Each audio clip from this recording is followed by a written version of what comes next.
La reproduction chez les mammifères. Les secrets de le savant hachis. La reproduction chez les mammifères se fait en 3 étapes. L'étape de la fécondation.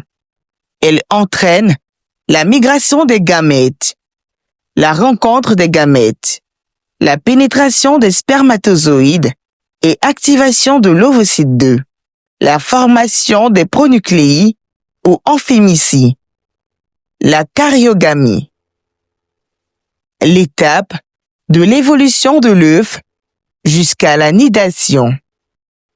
Elle inclut la segmentation et la nidation. À la 30e heure, nous avons le stade de 2 cellules. À la 40e heure, nous avons le stade de 4 cellules. Au 4e jour, nous avons la morula. Au 6e jour, nous avons la plastocyste. Et au 7e jour, nous avons la nidation. La nidation, quant à elle, elle se fait au 7e jour. L'étape du cycle sexuel. Celle-ci entraîne le cycle ovarien, le cycle utérin et le cycle hormonal.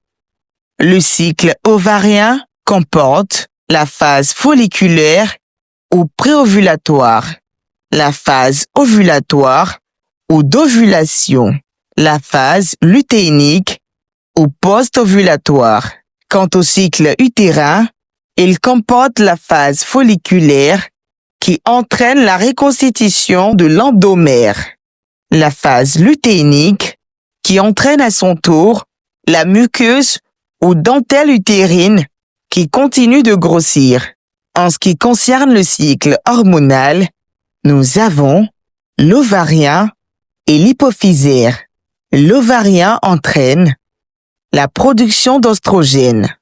La production d'oestrogènes permet la prolifération de l'andromère sécrété par la thèque interne.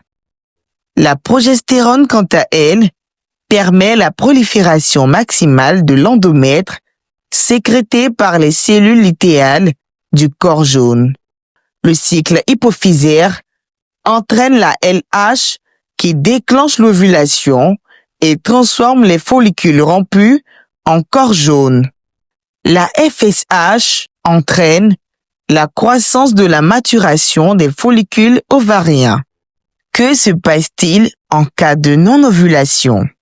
En cas de non-ovulation, nous avons une baisse de la sécrétion des hormones ovariens et des hormones hypophysaires, décamentation de la dentelle utérine, qui entraîne la menstruation.